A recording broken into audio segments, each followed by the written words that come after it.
All right, ladies and gentlemen, welcome back to Lenovo Tech World India Edition presents Dynamic Duos for Counter-Strike Global Offensive. We are back with day number 3 of this season where we have a total of 16 matches present and only five matches will be shown as of now. The rest of the matches will be conducted offline, which means that it will be a best of one as usual. Only top four will be selected and having a chance to be in the LAN event in Delhi. It's going to be an amazing one. I'm your cast for today, Bob Gusta. Alongside, I have Azora Aiden. You're going to see a new face as of now. And I've got to ask you, Azora, it's been a long time. I wouldn't say this is actually my first time casting alongside with you. So, how are you Yes. doing? And what do you think about the tournament? Oh, the tournament format looks amazing. Like I just recently joined Babagusta, and here's the thing: Mm-hmm. I've been seeing your casting for a really long time, and you've been doing really well. So yeah, it's a huge platform for me to cast alongside you. But talking about the formats, single eliminations, like you mentioned, top four teams. Oh, look at that. They're going to be heading off to an offline event in Delhi. That was through the double elimination, which means it's going to be a power pack performance when they just land into Delhi. A prize pool of a whopping amount of 50,000 INR. Oh my God. I mean, I've Yep. seen tournaments, I've seen community cups, I've been seeing a lot of tournaments now. But yeah, this is a huge amount. Yes. Especially on a 2v2 wingman, having 50,000 INR means for the players, it's high risk, high reward as usual. So let's take a look at the True. schedules once again for day number 3. Starting off with the first match, it'll be Elo Eating versus Patel Esports. We've seen Patel Esports' performance, absolutely dominating performance on the second day. We even have FGC going up against Gaming Team, the Rad Syndicate versus Too Simple, Deadly Duo versus Real OGs, and our final matchup, Two Pins versus McGill's and Kara.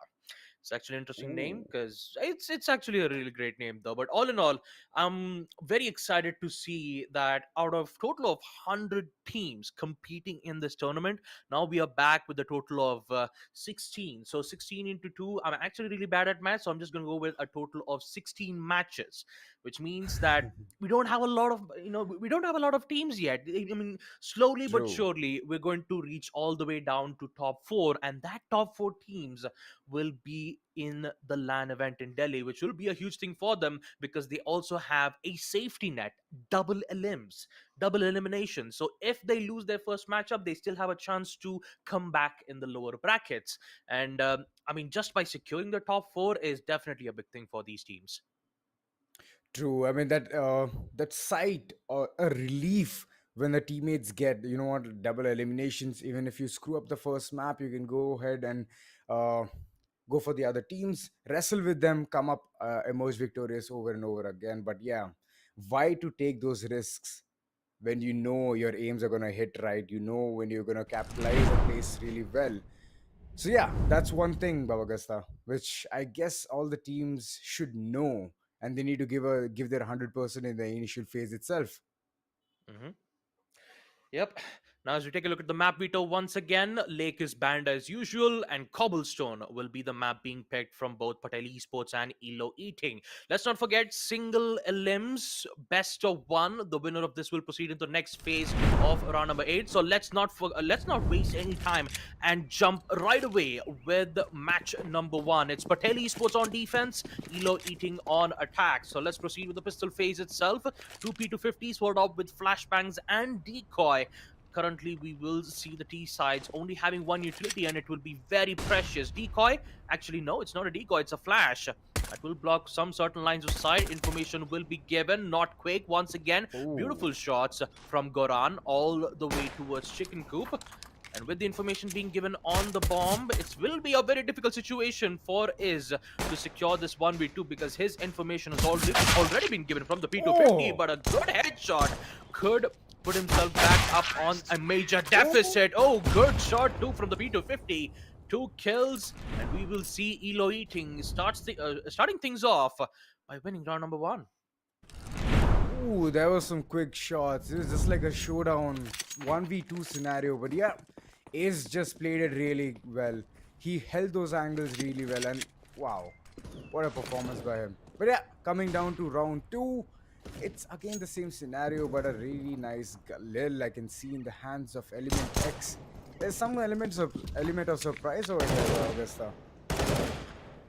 Element of surprise it is. Information widely been given, so Patel Esports knows that they're already inside near CT.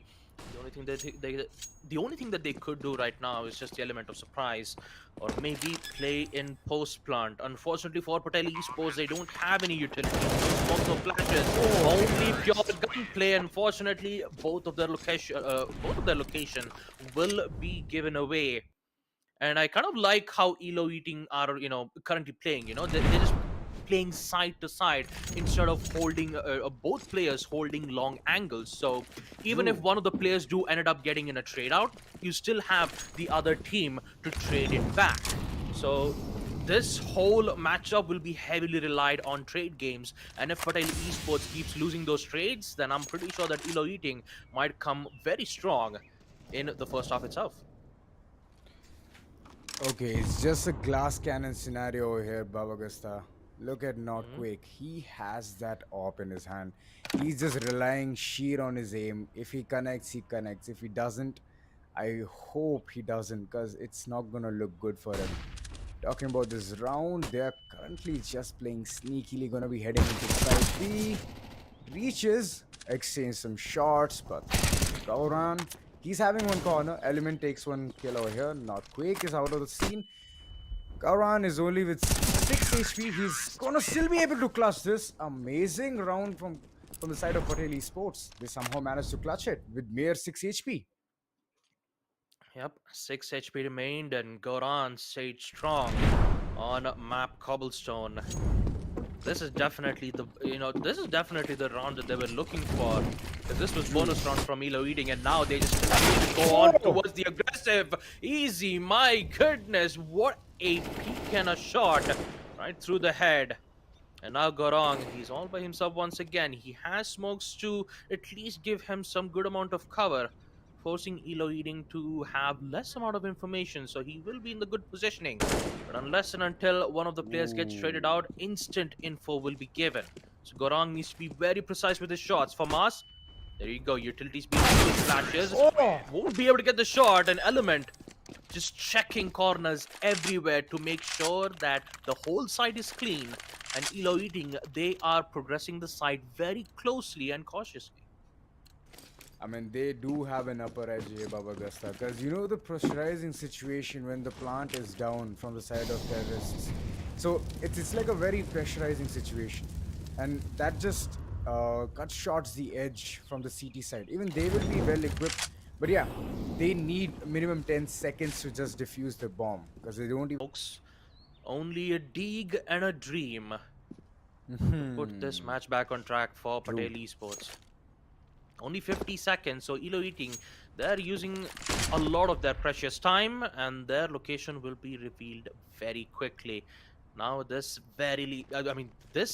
heavily relies on Patel Esports' headshots, because if they secure one and not get traded out, then this will be potential winnings. But looks like Oh! they are currently caught in a very wrong place. Goran comes back. He will fling back with a one beautiful headshot. Can he guess the second? No. AK's reload will be done. A lot of time being wasted. And now we have to see Izzy clutch this round. He is very low on HP. One shot is more than enough. And Goran is just playing it very patiently. Smokes to block lines of sight. No information, but the bullet will give away his positioning nonetheless.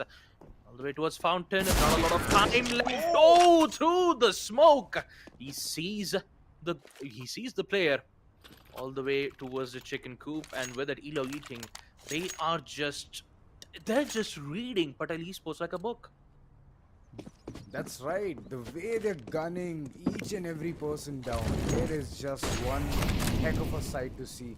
Because, yeah, it was just Deagles the previous round, but Leafs had a really bad economy, but somehow they have managed to bring in those M4A1s. But Goran, yet again, he's gonna be having those low HPs. Oh, a Kobe from the side of Element X. Ooh. That Yep. was one hell of a shot. Like the way he just ricocheted the bomb. Ah, hmm a sight to watch. Sight to watch for Elo, and definitely an unfortunate moment for Goran because once he gave away his location from the Molotov, that was it. They had the info. That grenade was more than enough to confirm the kill. And not Quake, he's definitely not going to be happy about this. No flashes, no nothing. Only an M4. That was silencer. All it requires is just patience, trigger discipline. As soon as his location is revealed, an Oh, element will make sure to get that headshot. There was some glimmer of hope from Patel Esports, especially from that trigger discipline that they did. But yeah, Elo Eating, they are checking every single corners. They don't want to have right, those ninja plays being made from Patel Esports. And I'm pretty sure that a tag timeout or maybe a technical timeout will be made. Yep, I'm pretty sure it's a technical timeout from Patel Esports. 1 to 5, the whole first half ended up with Elo Eating just outplaying Patel Esports, especially with their peaks. They're not going in for individual gunfights. They're just moving in as a team. Like smokes are present, right, even the flashes are just placed up so well. They're even removing players from the chicken coop very quickly. Day one and day two, we didn't get to witness this a lot on in these matchups, and now we are seeing Patel Esports currently facing major problems from their end, and not only just losing a lot of rounds, they're also losing their economy too, which means that they are forced to have rifles without having any Kevlar armors, without having any you know diffuse kit, even more so right. no smokes and flashes for them to provide immense amount of support because Elo Eating, they're just pushing as a team, like both of them, they're pressuring them so Right. quickly, and it's that is difficult for Patel Esports to bring it back. True. I mean, look at the utilities Team Elo Eating is having. Smoke, mollies, flashbangs, grenades. So I don't think so. Like each and every corner can be easily checked in with those nades, with those mollies. And one-way smoke, we saw the previous in the previous round itself. Like the way they Mhm. placed it, the way they capitalized those positions. They, like you said, Baba Gasta, they're moving in as a team. They're moving in as a duo, not as an individual player. So the angles they get to peak is correct me if I'm wrong. If I would just take out a math or an Excel sheet over here, if I calculate it, it's going to be 4 cross 4. Because if one person is having the potential to flick onto all of the places wherever is going to be crucial or wherever they know the player can be waiting. So, yeah, all those angles can be checked out, and like the way the gameplays can be made, it is just Team Elo Eating playing at its best at this point. The momentum is there with them, the synergy is there with him, the callouts are being made accurately, and yeah, Patel Esports is in a huge trouble. Yeah, for now, folks, we are currently waiting for Goran to come back into the match so that we can proceed with round number 7. I believe there's only 2 rounds left before roll swap, so Elo Eating, since that they're heavily relying on infos and trades, they're currently in the lead in Right, their economic growth and also in the lead as well, 5-1. But esports, on the other hand, not quite much. But currently, their defensive holds are put to a very big halt. Although they were heavily relied on gunfights, maybe it could be a best idea to use in shotguns. Maybe the Nova is very powerful on short range, even though if the T side have Kevlar armors, it's less amount of money, but it's huge risk. true, So they've got to think of a situation for that. And smokes, they could use that. They could go in for the usual SMGs, the UMP. If you get a single kill from the UMP, you get $600, true, just by confirming the kill. So they could go in for UMPs, they could go for short range SMGs, but it's always up to Patel Esports to you know see what kind of situation could it be best for them to push in, because now they know that Elo Eating are pushing as a team. They're playing it according to right, trade. They could either play fire by fire, or they could have at least one or two Molotovs to not go aggressive towards B long, force them to wait in a position, have information, and then at least try to confirm a kill or two that Patel Esports could get the advantage of. But Elo Eating, I believe the pressure is getting on to Patel Esports, and that could be the main reason why they're losing a lot of rounds and making these, you know, buys that are heavily relied on making sure to get those headshots. True. I mean, the loss bonus itself here, Baba Gusta, it's not going to stack. It's not going to move any further from 3,400. It's just going to stay there. Like, as you said, one Kevlar plus helmet and alongside some SMGs might do the trick because they need that economy right now if they want to proceed in the further rounds. I'm seeing Hmm. them go glass cannon. I'm seeing them go without any Kevlar, any of those things. So yeah, that's not going to be providing any edge towards the enemy team. The way they're having those angles checked, it's and moreover they have the AK in their hands. So I don't think so. It's a huge win-win situation for Patel Esports. They need to somehow step up the game. Yep. Currently, folks, once again, we are still waiting for Goran to enter into the game so that we can resume back our first half matchup. So, I've got to admit, the way how CTs took care of the situation on Cobblestone, yes, they were very Right. confident with the kills. We even saw Notquake, get those two important kills. But like I said, that either required SMG or play fire with fire. If they're playing according to trade, True. even the CTs could also do the same thing and try to contest it as best as they can. But True. once again, folks, we just have to wait because Gorang just had an unfortunate disconnect. So we had to take a little bit of time. Time will be given to them, but not a lot. And I'm pretty sure that if Gorang couldn't be able to connect at a longer time, things could end up on a 1v2 situation. Maybe I don't know just yet. Maybe Gorang must have had a lot of internet issues, so he'll be back. True. But when it comes to the scorecard, folks, it is 1-5. Patel Esports are facing major issues, and True. I'm hoping that they could come back with making sure to fake utilities. Maybe try to play the utility game from the T side. If the T side wastes a lot of utilities, then it's a good sign from the CT side, knowing that they've wasted a lot of flashbangs from their end. So they could think about that, or they could just go guns blazing and just hope for the best. So round number 7 is a go once again, 1v2. Oh, Beautiful headshot from Notquake. There goes Element with it. His guns what? too. Oh, beautiful shot. There you go. That's exactly what Patel Esports needed. And yeah, once again, the worst was expected. It will be a 1v2, folks. Unfortunate, but Notquake is all by himself.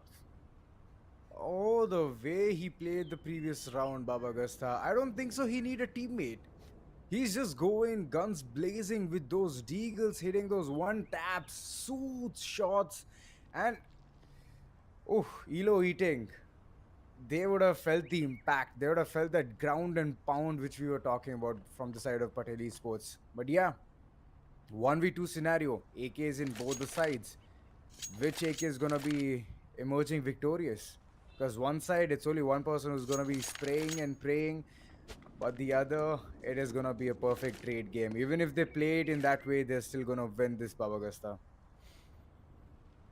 Yep.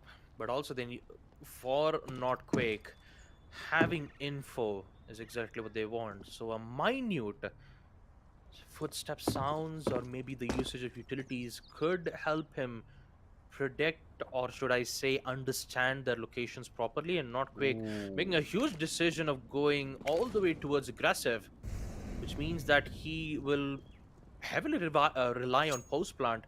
So time is of the essence for him. Only 60 seconds. Finds one. Won't be able to secure the kill. Smokes will be there to block by the side. Element will proceed with a pre-fire. Won't be able to get a kill. Gets that perfect timing to fall back at the right time. Perfectly lined up. He gets one. Doesn't get the second, but a lot of damage has been dealt. This could be the make it or break it chance for Not Quake to secure this kill. But the main problem is both of them are in low HP. One shot to body is more than enough to secure the kill. Who will it be? It will be Element. Oh. Ending the first half on a 6-2 scoreline, and Elo Eating will end things off with a huge lead. 6-2. And now the role swap will commence. Elo Eating will be on the CT side. But for Patel Esports, I've got to admit, It's a 1v2. They're already at a man disadvantage. Right. And the only thing that Not Quake do is just rely on his pure gunplay skills, just like we saw from that Deagle run. Right, and the way all the players were aligned in the previous round, Baba Gasta, somewhere I had a fear. I was thinking, you know what? If these shots are gonna align, I don't think so. Elo Eating is gonna be even able to survive that. Oh, a beautiful ding coming on the head with that. Oh, not Quake is gonna be shutting. He's just shut down. Not even like he's tried hitting those shots. He did land one, but yeah, exchange game it is. Yep. Exchange game, damage drop off from the Glock. It's a very it's a very punishing gun, but it's very strong on True. close encounters. For Not Quake, the Deeg might help him save a few rounds. Good information though, but for Not Quake, finding the information first without giving away his positioning Right. is the only thing he could do at the moment. That Takes a jump down will damage of definitely one. get. Yep, it did, but I think he will be alive for now. Not Quick, on the other hand, is just heavily playing on info, and that info will be given very quickly. So for Elo Eating, they just have to play this patiently, wait for him to arrive at the site. Because Patel Esports, they are the ones who need to plant the bomb on the site. Info given, headshot to Element, and I'm pretty sure that this will be match point for Elo Eating. Such an unfortunate circumstance that Patel Esports are in, but it is what it is. We did give them a lot of time for Gorang to come back, but unfortunately, sometimes, connectivity issues can happen. Right, and with that, they are paying a huge toll for it, Baba Gasta. It is a 1v2 scenario, and the way we could see those previous rounds, the shots being landed, those peaks being tag teamed, in fact, booster spot to be seen, and the way Elo Eating is playing right now is just that they have an upper edge. But yeah, they're capitalizing it really well. It's an unfortunate event for Patel Esports to have a single player alive. But yeah, it won't be for long. 7 HP on the board. Peeking, but Eliminate X is gonna be shutting him down. With that, Elo Eating has won this round. Yep. And Elo Eating will have a higher chances to be on the top four. So congratulations for them and for Patel Esports. And unfortunate circumstances. You guys did a Right. good job on the previous matchup, which happened yesterday. It was a great matchup on map Cobblestone. But today, though, since the side since the opposition side were heavily relied on trades and played together, it was very difficult for them to dismantle it, and evidently did ended up losing the round. Unfortunate for Patel Esports that they had to bow out of the competition, and for Elo Eating, they will be happy about this performance. They will secure map Cobblestone. It True. was a very close match for them, and they'll be happy about this result nonetheless. First match already completed, which means we still have four more matches to go. FGC versus Gaming Team, Rat Syndicate versus Too Simple. The another match that I'm very curious to know. Real OGs versus Deadly Duo, and Two Pins versus McGill's and Kara. Elo Eating, the first matchup, we will see Elo Eating proceed into the next phase of round of eight. And in that round of eight, if Elo Eating secures their final match, they have the perfect spot to head in towards the Delhi land with a total prize pool of 50,000 INR. So this is actually a True. huge thing for Elo Eating because they are one step away to closing things off, one step away to having that free ticket to the LAN event in Delhi. And also, folks, make sure to subscribe to our YouTube channel for much more tournament content, and also make sure to check out our newest laptop, Lenovo Legion 5i Pro. Link is in the description below. Everything when it comes to socials, when it comes to the product of Lenovo Legion 5i Pro, is just an amazing laptop to look at, folks. Just check the link in the description below. Make sure to follow our socials as well for much more content in the near future. But now, coming back right into the game itself, the first match is already done, and I'm pretty sure for Patel Esports, they've had a lot of ups and downs. I'll give them that on short cobblestone. True. But nonetheless, Elo Eating, they've played true to their game. They played heavily towards strategy wise. They played heavily towards information game, and they did end up securing that round. So it's just a huge W for Elo Eating. Right, even the utilities were just amazing. The way they placed it, one way smokes were coming in, double peaks, and those crosses being maintained. I mean, everything you need to see in a 2v2 was there in the previous match, except for the unfortunate event where Patel Esports had just one player down. Like, so unfortunate, but yeah, 1v2 scenario that didn't get the better out of EA. They still played at their level best, got those perfect exchanges, got those shots right. Oh my god, headshot. Oh, 100% from both the sides, both the players of Patel Esports. Hmm. One side to watch. Yeah, even though they had major difficulties from there, and we will see Patel Esports at least have a higher chance of success rates when it comes to securing headshots. But since they were playing on CD side first, and T side always have the major advantage when it comes to getting headshots with the AK-47, yeah, Patel Esports were already at the major disadvantage to begin with. This True. let's not even forget about the the info game that Elo Eating were playing accordingly. 10 kills to Element X, Izzy with a total of 5. 50% and 80% headshot rate to Izzy too. Izzy was just on point with the shots, even while if he's getting information for the team, giving boost on the CT side, or even much more providing smokes and flashbangs to block important lines of sight. He was doing support and fragging both at the same time. You've got to admire Izzy Right. for that. Element, on the other hand, is just on point with his shots with his AK.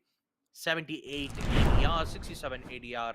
And with it, folks, that would be the end of the first match of day three, Dynamic Duos Counter Strike Global Offensive. We still have four more matches to go, and the second match will be none other than FGC versus Gaming Team. So, very excited for that. I'm also hoping that we wouldn't get another cobblestone once again, because let's face it, we've seen cobblestone again, we've seen short dust, and at this point, I'm like, would we see Lake? Would we see Boyard? Would we see Map Chalice? Because those three maps are currently the ones which we haven't seen just yet. We did see Boyard 1 on day number 1, and we won't be, heading off to the break once again, folks, Right. because second match, we are quickly heading back to FGC versus Gaming Team. So starting things off, it will be the map vetoes, best of ones, and I'm just fingers crossed, hoping that we won't see another cobblestone again. I mean, it's a comfort zone, Baba Gasta. Hmm. Every team likes to play certain maps, and well, it's a BO1, so why not choose the best map which they really like and hold those angles off, just like we saw in the previous match itself, how Ero Eating was playing. They did their best, but Patel Esports equivalently, just single-handedly, not Quake was getting his work done. He was getting those deep shots accurately done. But yeah, at the end, comfort zone is what I'm talking about, Babagasta. Every team has one. And yeah, I do want to see shot dust because I'm a huge Dust 2 fan. Hmm. I mean, I still remember back in the CS 1.6 days, there used to be D Dust and D Dust 2. And Short Dust is basically D Dust 1. The only difference is Right. that it's only one particular map. Oh no, it's cobblestone again. Why do I have to jinx it every single time? It's cobblestone once again, folks. Day number 3, match number 2. I mean, at this point, this whole day could be a cobblestone match. I mean, we could have that or maybe not. But Boyard shot. I mean, Boyard was the first map which was banned from Gaming Team, and FGC proceeded to ban Lake. Let's face it, no one wants to play Lake. We've seen Lake being played on Arms Race and Demolition most of the time, Right. and the way how short range the gunfight is, especially in towards the house, with 3 floors, one being the basement, one being the Hmm. first, and the second floor. All three of them have much more confusion and difficulty when it comes to getting audio cues. So let's head on in to match number second. It's FGC versus Gaming Team. FGC will start things up on attack, and also let's not forget UFO is playing on Gaming Team. Would you look at that? UFO. Man, it's been a long time since I've seen you for being, you for playing CS:GO. But man, it's just a sight to look at, and I'm really excited to see what's going to bring on Cobblestone. Ooh, I hope it's gonna be something interesting, Baba Gasta. The hype will be real. Like I know I'm missing something over here, but yeah, I'm very interested into how this player is gonna be tackling all these two scenarios. Let's look at that. Nade being popped off. Is this spot on side? Oh, me poor. He just shuts YM down. YM is not gonna be here anymore. But Meepo, 9 HP. Yep, nine They HP. already have the access to the site, but then the angles being short, the, the, the connectivity somewhere, it's just low HP, but ooh, Dope Singh with his 2 headshots finishes the round. Amazing. Wait, I had a dilemma there. I was thinking, okay, fine. If he peeks a little bit more towards the right, he might be shot down. But the way he capitalized those jiggle peaks and he just went in guns blazing, 2 headshots, and that's what seals the round for FGC. And for FGC, they're definitely not wasting any time at all. B long push is already made, and Vayam fails to capitalize the trade. And knowing that it's an SMG in close range, it's best to get info because it's been blocked with the smoke grenades. UFO, on the other hand, won't be having any problems at all. He's just going to give the weapon back. I mean, the important gun that he would need to hold his ground. Galil at that. The biggest Ooh. question is, they have info once the smoke starts to dissipate. There you Oh! go. Wayam gets one, but a trade is a trade, and gaming team will fling back. Equalizer it is, 1-1. UFO, although he was good, I mean, he did give information for Moipur, so everything is Yeah. well. Utilities galore for gaming team, but the same cannot be said for FGC because that frag grenade will deal major damage to Wayam, and that is painful to Oh. watch. UFO is holding such a cheeky angle. He's just waiting for those drops. But then, yeah, he could have waited for a bit more longer. A Molly is gonna be popped up. Oh, forcing the player to come down. Dope Singh is gonna be shut down for now. With that, Mao is gonna be up with his M4A1. Shuts YM down. Ah, slowly the tides are turning here, Baba Gasta. Oh, the play is being made over here. The utility is being thrown, forcing the opponents to come down, push down, jump from that angle. You know, you're very vulnerable at the point of time when you're just jumping down. If you land those headshots, you're lucky. But then, yeah, there's still a 50-50 chance that you won't be able to. A beautiful nade here. Slowly, slow and steady. The utilities are working so accurately. Oh, flank was coming from the side of Yuko, but no, he was shut down in that same spot. Moy and Topsing, the last 2 men standing. It's gonna be a perfect duel over here. Angles being held, C4's being picked, but then Moa is just gonna be coming over here, getting those perfect shots, taking that AK for the next round, seals the previous round.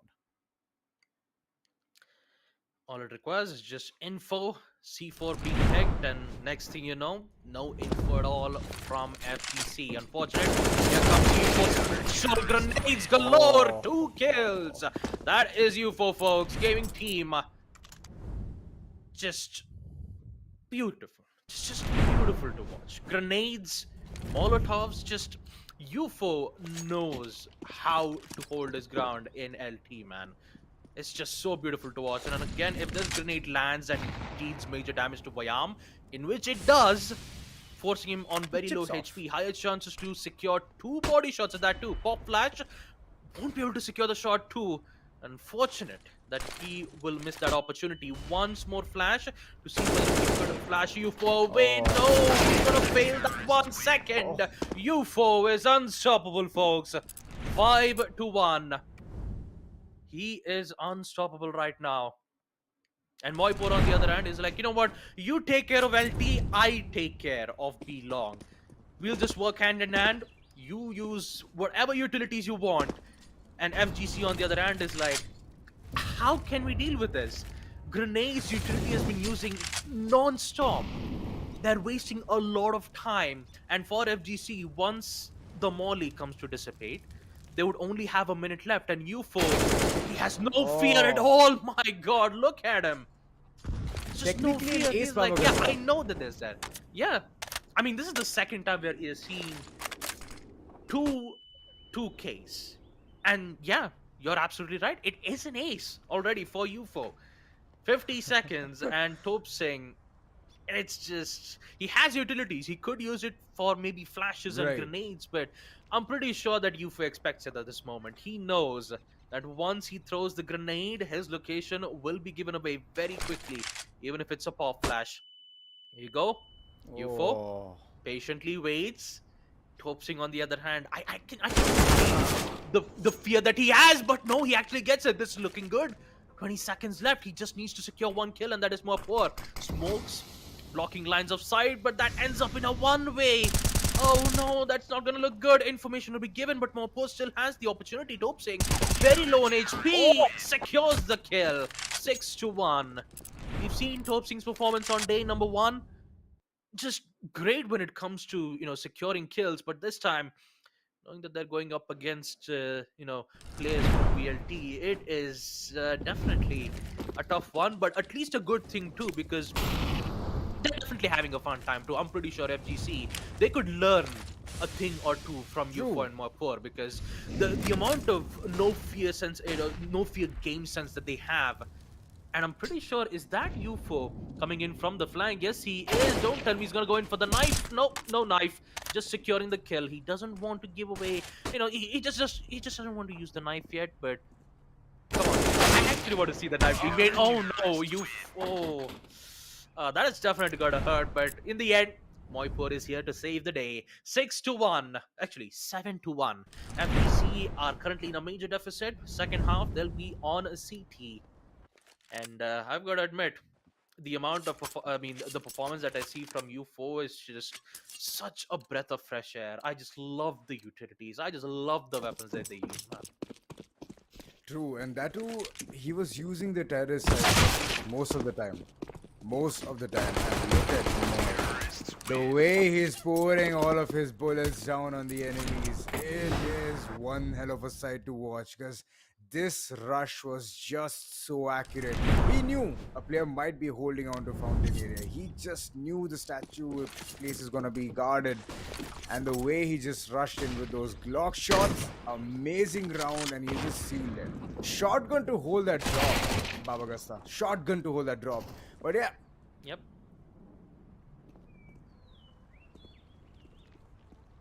look at Just them one player charge in. left. I don't think so anymore. Baba Gasta, I don't think so it's gonna be anymore. Gaming team.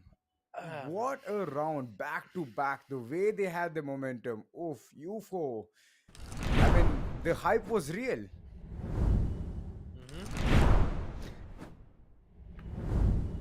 Well, now we know why UFO is considered to be one of the best players in the India region. That is for sure, folks. For VLT, man, that was such a a fun game to watch. But for the side of FGC, I've got to admit, kudos to you guys. They did try the level best. They did try to push together as a team. But once Right. the aggressive plays that were seen from gaming team and the the counter utilities that were given from UFO and Moipur, it was very difficult for them to contest in those important gunfights. But all in all, a great effort was made from FGC. So, gonna applaud for them. They've done a really great job.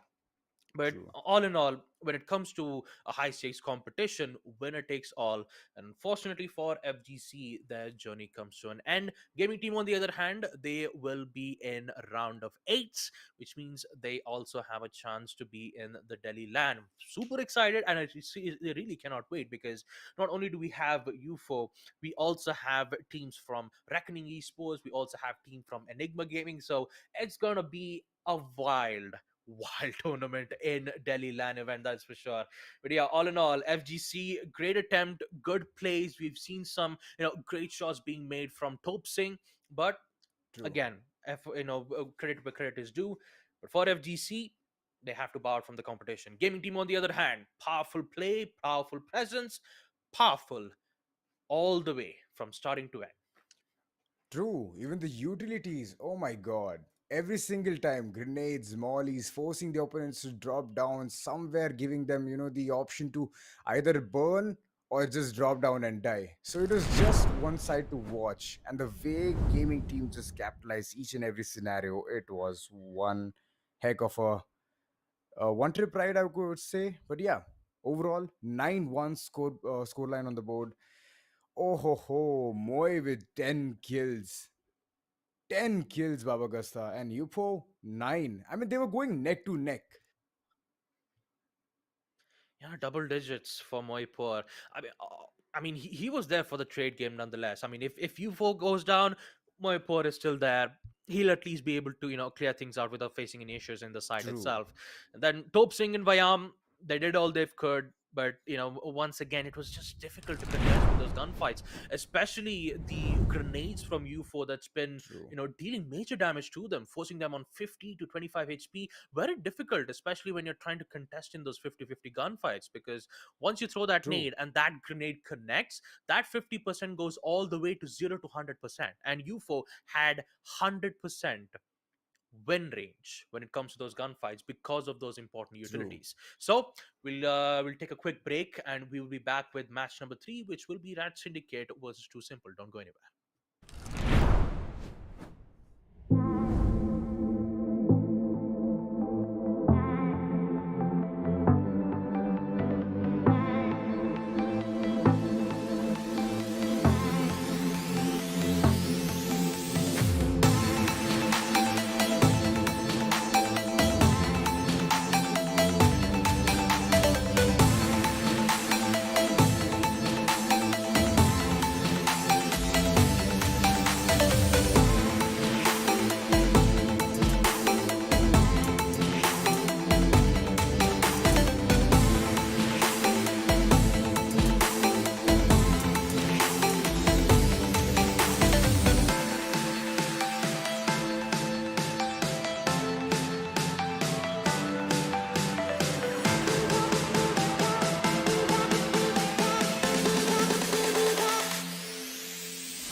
Hey, we can run away.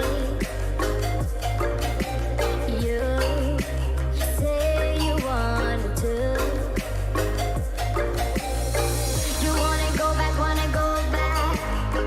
You wanna go back to a place where we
And welcome back, ladies and gentlemen, to the Lenovo Tech World India Edition presents Dynamic Duos Counter-Strike Global Offensive. And it's going to be your boy Aggressive now on the side of Abagusta, bringing you all of the action and all of the hype for this entire tournament. It's day number 3. Day number 1 was good. Day number 2 was even better, but god damn, was it incredible now, wasn't it, Baba? Yeah, Peggy, I've got to admit, the matches that we've had right now, Elo Eating versus Patel Esports, FGC versus Game Team, was definitely a sight to look at, but the only downside was that we just had Cobblestone 2 matches in a row. So I'm just Almost. hoping that we'd get a different map, you know. I'm just hoping for a different map, maybe at least Short Dust, maybe Lake. I know people are going to ban Lake the instant they look at it, so it would. At least I would like to see Chalice or Boyard. You know, I would like to see those maps. But talk about the schedule here, folks. Match number 3, it will be the Rat Syndicate versus Too Simple. We've seen Too Simple's performance back in day 1. Their spray transfer was just an amazing sight to watch. Now, going up against the Red Syndicate, the most interesting fact would either be the map vetoes and the way how they would go with the teams. Would we see them go heavily, utility game wise, or would they just go guns blazing just like they did in day 1? You never really know when it comes down to teams like this, now do you? Think about it like this: top to bottom, all of these teams, they have the potential to make it. Now we are going to be seeing 2 teams that we know can make it big. I was not expecting Rat Syndicate and Too Simple to go up against each other like this and not make it to the top 4. If it was an individual basis, I would not know who to put up. Too Simple, they showcase their prowess through all of the matches that they have played, but Rat Syndicate on the other side, they have people who we already know to be very massive in the scene. Wow! I mean, it's Paradox. Okay. I'll tell you this much. I'm pretty sure that Paradox heard our calls. Baba, Paradox probably watched the stream and he's like, yeah, I'm going to do it for you, Baba. Don't really worry about it. I'm going to ban Cobblestone. I'm going to ban out Short Dust. And I'm going to take them over to Lake just for you. This is your special treat, Baba. Cherish it, because this is Oh, probably the man. only gift you're going to get until the grand finals. Yeah, you're absolutely right. I mean, I don't know what to say, Red Syndicate. Thanks for letting us for Map Lake. This will be the first time in the dynamic duos for CSGO where we'll be seeing Lake being brought out. One of the most unorthodox competitive 2v2 wingman, which will be an interesting one to look at though, because for Too Simple, it's an easier one for them to gain access to, and Sway instantly has Too information, many denial is angles. in, and just like that, Nick Ace will definitely be at the major deficit, but at least his presence is unknown. So he could go in for the usual plant, but his location is given away all the way from the long side. So if he needs to plant the bomb, he needs to go from the base. So he needs to remove at least one, and he will do exactly that. Good shot, but Paradox is still there all the way towards long to deny it. And yep, that's the thing about Lake. If you have one player playing on long range and the other to deny plant, from the CT side, it's going to be hell for Too Simple to deal with this. How do you even try to counter a lot of these strategies? Rat Syndicate, they kind of came in with a game plan, especially with the movement that Paradox is employing. Got to be worried about a little bit more when it comes down to this particular map. A lot of different angles that you need to think about, and Nick Ace, it's not going to work twice. He's so good when it comes down to the adaptability, and now Sway, she's up for this clutch. Hopefully she's going to be able to get this spots out. One, the spray does not connect. Down to only 12 HP. Has the FAMAS in hand, a very powerful weapon. But timing is everything. He's going to be able to find the first. Let's go. Nick Ace is just way quicker on the trigger. 1-1, and Too Simple. They're ready to play. Yeah, that was 2 shots to the head with the SMG.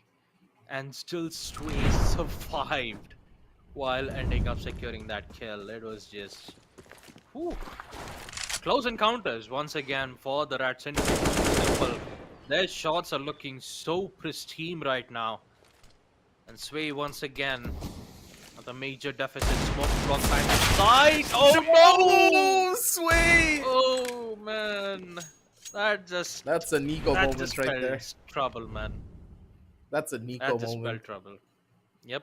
An equal moment, for a moment there, Sway was about to secure the kill, but yikes, that is definitely that's definitely hurts to see it. But I'm quite surprised to see how well Too Simple have adapted to the situation, because we know that we know it's late, but you still got to worry about the players too, especially from their raw mechanical skill. And Sway once again left in a 1v1. This time he still has a chance, but the problem is he doesn't have any utilities to provide him good information or a proper follow up with. He should be good for it. He has a general idea of where Spawn could be, and what a massive swing out. Sway. She knew exactly what she needed to do. Got the information early, already knew the exact same position, creeped up slowly, went in for the wide swing, and Spawn was none the wiser for it. There's too many different angles you need to worry about on Lake. You need to get yourself into the building ASAP. Otherwise, you're just caught between a rock and a hard place to try and survive this. Spawn sitting in his own spawn with this up in hand, maybe looking for a kill, but expecting a little bit too much. Position now given away, and the minimap's gonna give the ping away too. They know exactly where he is. But the real question is, how do they break into the building? It's not going to be that easy, and Paradox all the way at the very top. Now, this could just be an issue. We know how awkward engagements can get by playing Dangers on maps of this large of a scale. But it looks to be a pretty one-dimensional approach. Too simple. They're stuck now. Not really a lot of angles that they can play for, and Nick Ace down to what? Only 23 HP? I don't think he has an answer for this. Never mind. I spoke too soon. 30 seconds. 30 seconds, and Paradox just has to play accordingly to time. He knows that he doesn't want to give his positionings away, so once he hears the sound of the click, it's more than enough to secure the kill. Oh no, just smokes used. Just beautiful patience. Just great patience from Paradox. We're just waiting for the right moment for Nikkei to proceed with the plant. He was going in for the smoke plant. He thought he was playing all the way towards long. And that's the thing about Lake. You could go all the way above and beyond towards the long's end to remove the players planting the site on A, but there's a huge risks involved. So the whole map itself is huge risks. And Too Simple, they decided to go in below the water level where his location was already given away, especially from the water sound that it gives. But on the bright side, Rat Syndicate still getting control, and they have good amount of information in which Paradox could have got that information, but turns out it's been picked out. The whole control of the house is in their hands, which means that it will be post-plant. Only a minute left, and that minute could be the make it or break it moment for Sway to secure this 1v2 clutch. Not gonna happen. Spawn's gonna remove that out of the equation, and an equalizer will be made. 3-3. And oh boy, it's been a long time since I've seen a 3-3 equalizer in this tournament, Aggressive, because usually we'd expect to see 9-1, 9-3, maximum 9-5. But yeah, but it's going really could close. Be a very close round, yeah. Yeah, it's going really It will be, because both of these teams will not have set strategies right for this particular map. There's a guarantee that there needs to be a lot of adaptability, and we're seeing new positions each and every time. Now someone's sitting on the roof, waiting for a person to come in. That's the thing about Lake. It's always just unexpected. And talk about unexpected, Paradox just blows Spawn's head. And just like that, they have control on the entire building. All it requires is just information in which Nick Ace's position is still unknown. You could get the best end once he hears some of the noises being made from the doorway. Now, Rat Syndicate knows that Nick Ace is currently in the site, but they just don't want to give their positionings just yet because of how close encounters that positioning is. And how much of a chances that Nikkei could end up winning it. Oh, huge drop from Lake. That's a lot of sound. Yeah, a lot of sound, and Paradox hears it. He's gonna give the location to Sway, but can he get the timing right though? Still has the 5-7 in hand, providing some distractions. Will it be more than enough? Oh, sees the head. Paradox. Actually, no. I'm really sorry for that, but a good wall bang though from Nikkei. and CT just wins accordingly to time. Okay, I just panicked myself. I have to apologize for that, on my behalf, because for a moment there I saw one of the CT side and I thought it was Sway who was, I just got confused. But nonetheless, in any case, a good wall bang to secure that kill. He was about to go in for the Yep. plant, but all Paradox had to do was just play accordingly to time, and they'll be the ones to put themselves in the lead. Standard though. On the engagements, and god damn it, Paradox, you gotta stop. Guy's aim is so crispy, and you know that he put in the hours and he put in the practice to get his old form back. This is Paradox. Not in his prime, I would say, like getting close to it at least. He's hitting shots, he's so self-aware of every single angle, and look at him playing like a rat. He knows what he needs to do to go in for a win. And he's playing this map down to perfection. All sides covered, and he can pretty much see everything. He has nothing to really worry about. While on the other side of the spectrum, Spawn, he has to clear what? About 1,000 different angles before he can even get himself into the building. Yep. There are so many angles that Look at this Spawn guy. needs to take care of, and just Paradox is like, "Oh, you're there. Nice to see you." Just removes Okay, him out. Just now like is where that, it's the going to be first really time. difficult.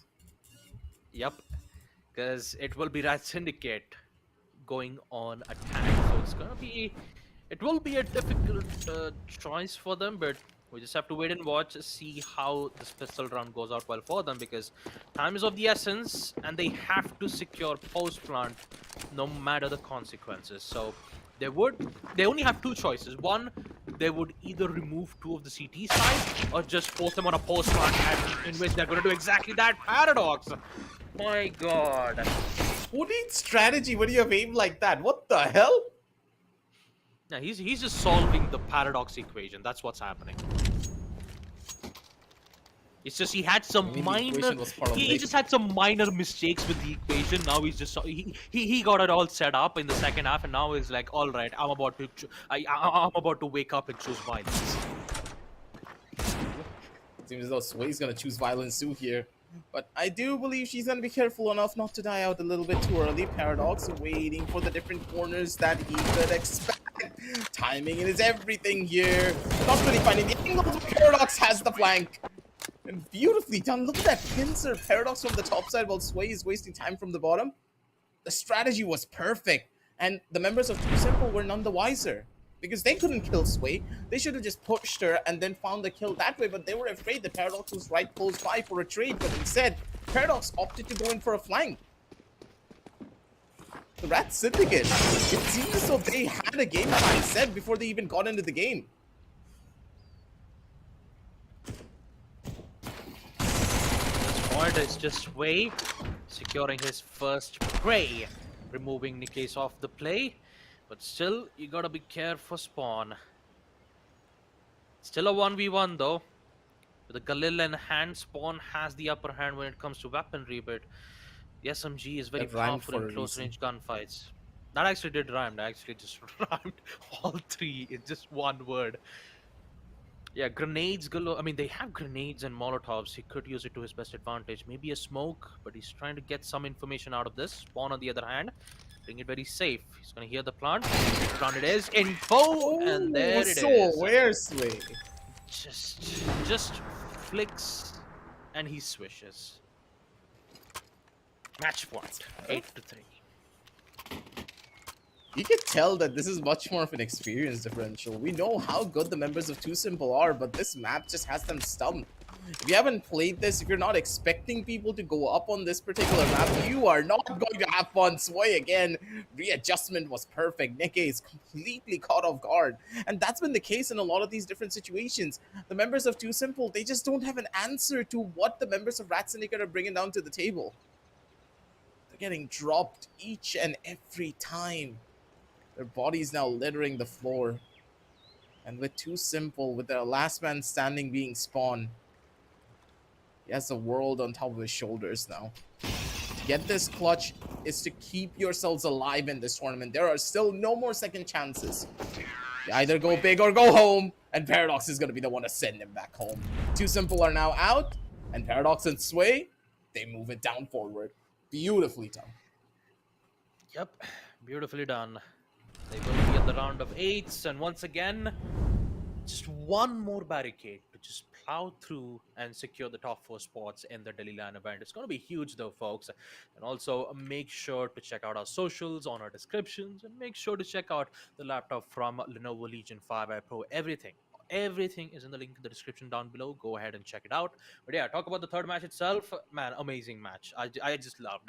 Yep. And for the first time, I'm actually seeing Lake being brought up, and it just put to great use. And it really shows Sure. how confusing it is when it comes to not only gaining information, but also the amount of positionings that both the T's and CT sides could be in. So at this point, it's always about mind games. It's always about luck on who's going to find the information first. And that's what Sure. makes that map a very unpredictable, map. And that's the main reason why it gets banned more often.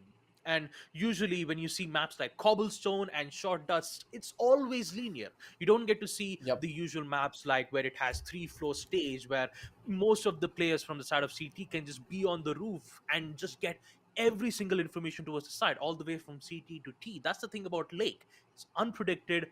There's a lot of angles that you need to be careful of, and it's always unpredictable. But all in all, we did get to see how you do get to play on map Lake, especially from Paradox's performance from the Rat Syndicate. Too Simple, on the other hand, they did give a good fight to, especially on the first half. They played to it accordingly. They were, providing a lot of great pressures. They were playing, accordingly towards information. But Paradox came out strong when it comes to his gun plays. And if you take a look at the scoreboard itself, it just stays true to his name. 12 92%. kills. Yep, 92% headshots with 12 kills. And if you take a look at Too Simple from Nick Hayes and Spawn, 8 and 4 kills. A job well done. They did hold their ground on the T side, but they started to fall apart once the second half came into play. Yeah, they just couldn't get a read on what Rat Syndicate was trying to do. Too Simple tried to push up a little bit too far, giving away too many positions, and they were not able to cover each other's bases, and that's completely fine. It's expected, right, Baba? Because you don't know this map that well. You don't know how to play together as a squad on this particular map. And that's the thing. Adaptability will come into play from one particular team rather than the other. At Syndicate, they knew how to adapt to this map. They had a slight understanding of what to do here. And if you remember yesterday, Baba, I was telling you about this, right? Where I'm pretty sure the team that will be able to make it to the grand finals will be the team that have the other maps under lockdown. Because in the best of five, you need to know how to play these particular maps. You have no choice. You need to play it. So if that is the case, if you do not know maps like Lake, Chalice, and of course Boyard, you're gonna be in a very bad spot. Too Simple, they fell into that trap. And Rat Syndicate, they're the ones who sprung it. Yep, absolutely. That's the thing about the newer maps, because if you have to, if you want to be on the spot to be in the grand finals, you've got to learn other maps too. Maps like Cobblestone and Short Dust, sure, it can help you in the starting amount of rounds, but once you get in towards the lower bracket matchups, once you get in towards double elims, you have to change your maps no matter the consequences. There could be a high likeliest chance that both Cobblestone and Short Dust will be banned out. So you have Sure. to focus on other maps too. Chalice, Boyard, Lake. Those three maps will be very important, especially on the grand finals and lower brackets to proceed with. But let's just forget about the past. Forget about the past. Focus on the present, because we just have to take a short little break for match number 4 to commence. So we'll be right back after this.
Hey, we can run away.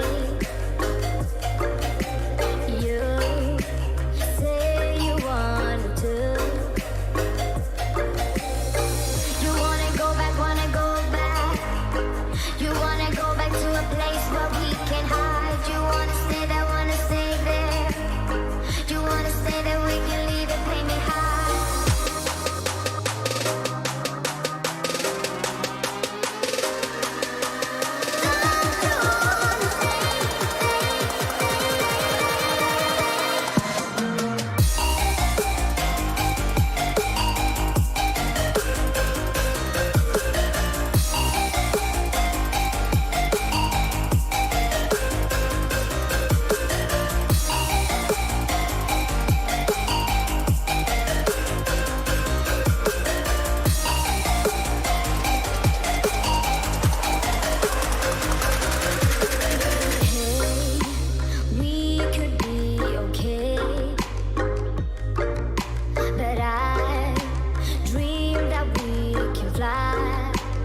Welcome back, folks, to Lenovo Tech World India Edition presents Dynamic Duos for Counter Strike Global Offensive. We are back with match number 4, which is going to happen between Team Real OGs versus Deadly Duo. We had 2 matches of Cobblestone, one surprise match on Lake, and now I'm very excited to see what match number 4 has in stores for us. So, aggressive. We've had match number 3, an amazing match on Lake.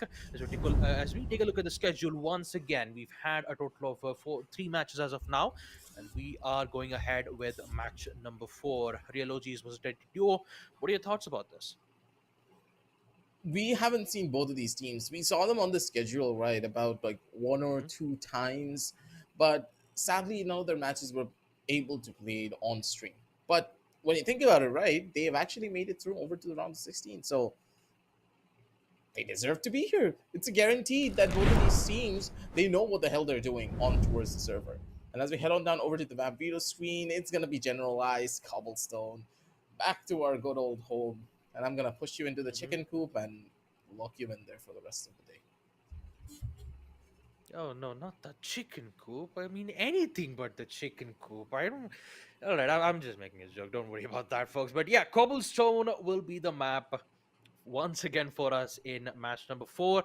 I can understand why we've already had a talk at the end of match number 3 saying that Cobblestone, even though it's effective on best of ones, when it comes to best of threes and best of 5, you have to be careful on other maps as well. So let's just head on into the match right now. As with the knife rounds coming to an end, Real OGs will make a decision to head in towards the T side, and Deadly Duos will be on CTs first. Starting off with the pistol rounds, it's always the pistol rounds that would make the difference. I'm pretty sure that Real OGs are definitely going in towards the aggressive bullet. Beautiful headshot. Removing Thunder off of the play, but can he take out Jaeger? He's currently in a low amount of HP, but he will still survive. And once again, it's just the intel game. The only difference is, can Deadly Duos Nice win? No, shot. it will be Jaeger. To remove bullet, and just like that, Real OG start things out with a bang. Clean, quick, and simple. That is how you make it happen. The real OGs are just so good when it comes down to those takes, but Deadly Duo, wait, the member is their Bullet and Buster? I Oh wow. mean, come on. Hmm. You know these guys as well. They are phenomenal household names when it comes down to the CS scene from back in the day. They lived and breathed this game for the longest amount of time. So if the real OGs are able to take this map away from Buster and Bullet, they deserve to be on the grand finals, guaranteed. Like, this is one of those teams that can make the distance just purely based upon experience, and Buster playing it smart. He needs to run on back, and they're playing for the buddy system. But the real OGs, they have a timing for it and an understanding. One towards the side of spawn. Here comes the play, and Bullet just walked into the Yeah, it's an eco round from Deadly Duo, so they did try the level best. They did try to play accordingly to time, but Real OGs, they will secure another round in their pockets. 0-2. And once again, I do have to apologize because I didn't had any information regarding Bullets and Buster, but yeah, I'm really excited to see what's going to happen in the second half, because in round number 3, it's all full buys except Deadly Duo will be facing a bit of an issues. No smokes, only flashbangs. So if Buster gets caught out, Bullet won't be having any support because he doesn't have any utilities whatsoever. So he'll currently be in a bit of a trouble, but the M4s will at least help him in engaging long-range gunfights. Here comes the smokes, flashbangs, immediate control towards CT spawn. Every single utility is being used to remove the players out of the usual choke positionings. And here comes the reply from Buster. Good shot. Under off the play. Bullet misses the shot, and Jaeger Bullet! gets away with the kill. That is definitely gonna hurt. Grenade, beautifully timed, makes a lot of damage to Bullet, but makes a lot of damage towards Buster. Still stay alive. Molotov once again. I just love the utilities from Real OG, forcing Buster out of his positioning, but it's not enough. Duo will strike back as they will reclaim round number 3 in their hands. That chicken coop is just so difficult to break into. You need to have a smoke present for it coming in from catwalk, but with your player already dead early on in the round, there's not much that you can do to try and even break through that quickly. I love the play coming in from the members of the Deadly Duo. Nate to try and slow them down so they can rush through the smoke. And because the smoke came in right on cue, that's gonna be even better. Bullet catches the player before the flash completely pops out. Goes in for the swing. That's a dink. And one more to the face to finish everything off. Flash in hand, swing out from the side. Already can hear everything. And Buster's there for the finishing blow. Nicely done from the Deadly Duo, living true to their name. They know how to play off of each other. As soon as they got the rifles in their hand, the dynamic of the team completely shifted. Man, it was just a one at a time moment where we saw both the smokes and the grenades just timed it so well. That really put real OGs off guard, and once again, Buster catching Thunder with a wall bang in upper tunnels. It's gonna force Jaeger in a very difficult situation, though. Once again in a 1v2, and yeah, I'm still confused. Is it Jaeger or is it Jagger? That's the biggest question. But nonetheless, we will see a headshot from Bullet. You know, Aaron Jaeger? You have, I mean, you have Jaeger and also you have Jagger. The main reason why I'm saying Jagger is because you have a song that says moves like Jagger. So, I'm just, You're an old school Yeah, Adam but Levine pronunciation fan, I is get right, it. yeah. Ooh! Bullet got caught with his pants down right there. That was a really fast rush coming in from the real OGs, completely catching both of the players off guard. That has gotta hurt, but at the same time, are you really unhappy with that loss because you're able to upgrade over to an op? Now, this is where real OGs will truly be tested. This op can cause a lot of damage if they're not careful. And Bullet, he's the one who's handling it. That what a risky position to be in. Usually you'd see an op being played from, all the way from chicken coop. That's exactly where you put me in lock. But he's going to be playing in a very close, a very tight angle, in which now he's just going to fall back to his usual location, because he knows that real OG loves taking control of CT spawn. So they just have to figure out a way. Nade deals major damage towards Buster. A lot of utilities being dumped towards lower tunnels, but Buster is still alive. Buster! Almost gets the confirmation on the hit, but he'll just dings a lot of That's a damage. whiff. But That's a whiff. yeah, it is a whiff, unfortunately. But on the bright side, he's wasted a lot of utilities. So Bullet, 2 flashes. This could be the key for him to clutch this round. Possibly. Bullet. The world's now watching you. Can you step up to the plate? Yes, he can. Good for the first. Good for the second Bullet. Beautiful when it comes down with a flex. The man just does not miss. He lives and thrives over situations like this. Deadly Duo working up a storm. Nicely done, man. Bullet is just so good when you give him the opportunity to shine. And he's showing exactly what he can do on the server. Such risky.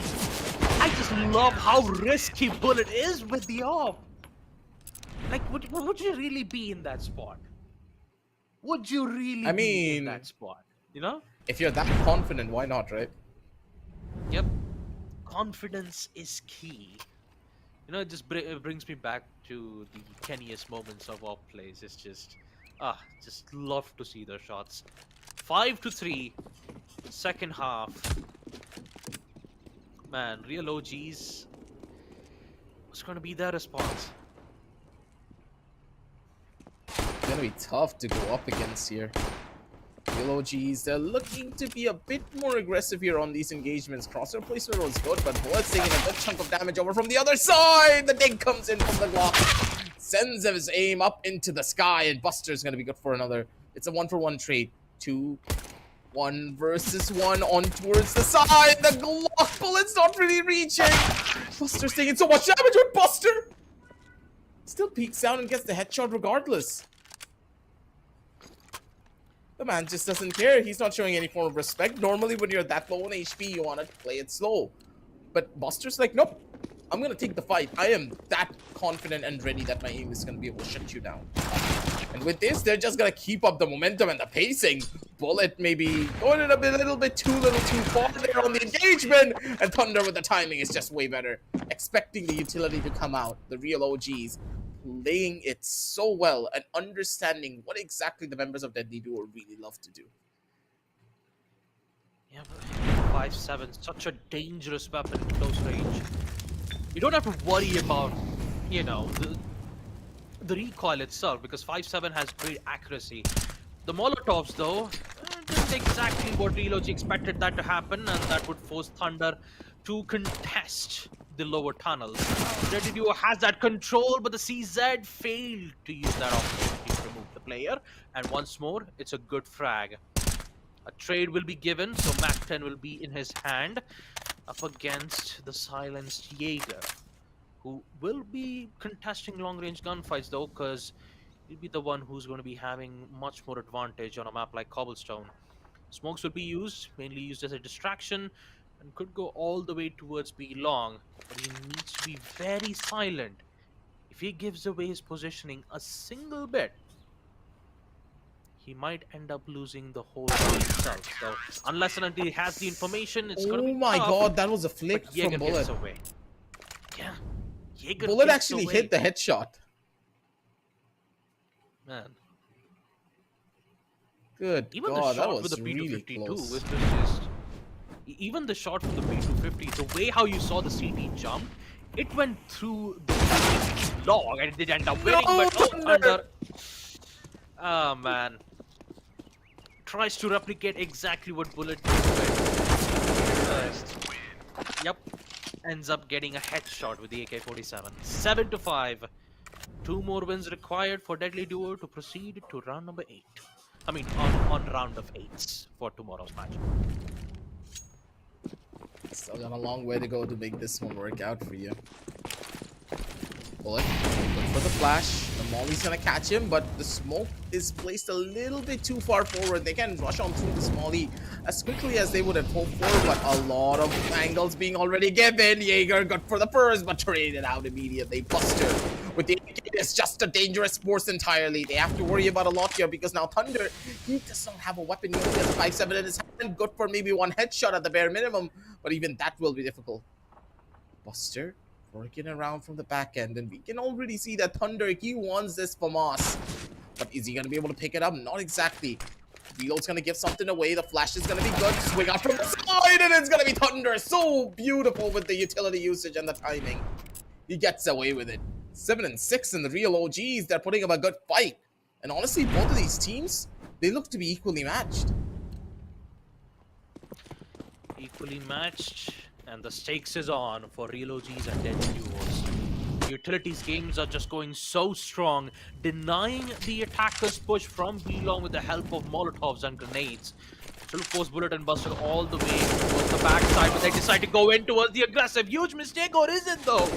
Praise being made, and Bullet requires just one shot in the head. A dream, can it happen? No, denied instantly at the hands of Thunder.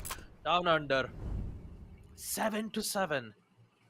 Equalized aggressive. High likely a chance that we could see OT rounds that could end up in a huge competitive, I would say intense, or sort of tense or even fierce. Possibly. Especially when you think that the members of Deadly Duo, they are stuck with only semi-buys, and that nade's gonna completely seal the field. Yep, this is gonna be tough.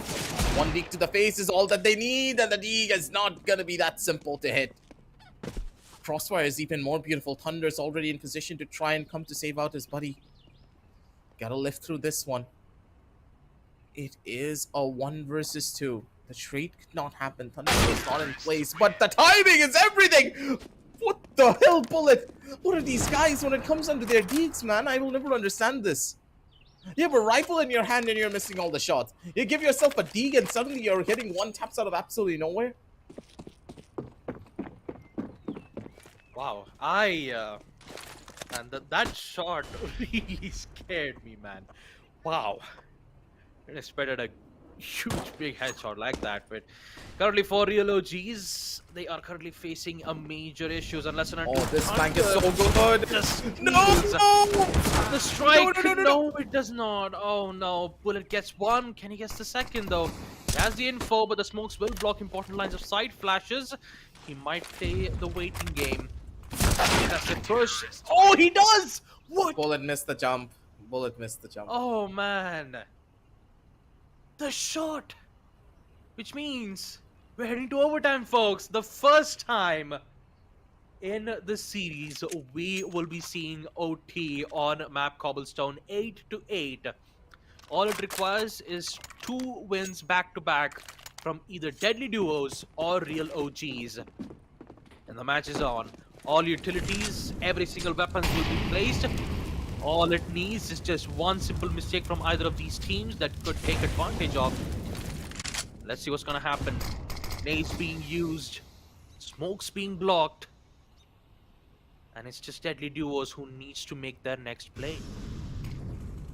We're so close to get this victory, but small mistakes here and there is what's really costing them. Raw mechanical skill can only take you so far, and we talked about this.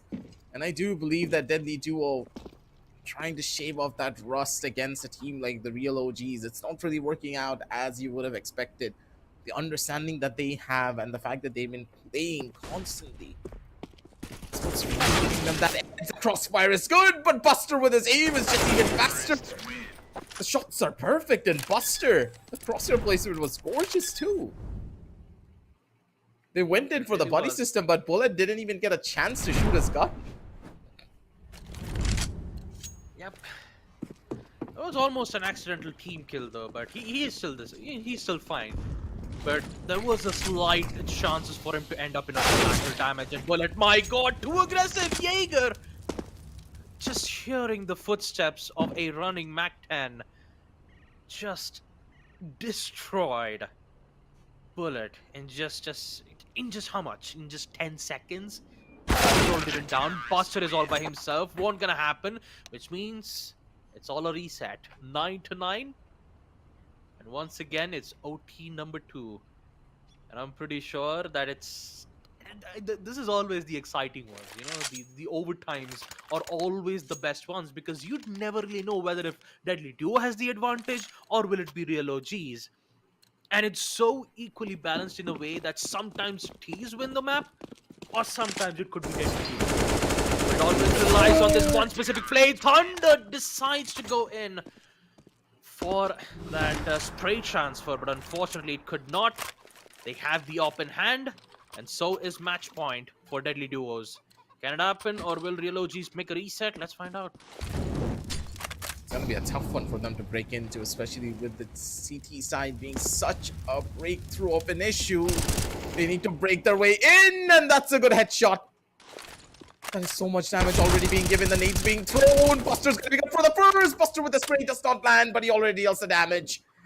9 HP and a dream for Thunder. Good for the first. He's still able to live through it all. Swing out from the side. No. Bullet misses a shot. Still has a nade in hand though. Chuck it up, and Kobe doesn't really get it.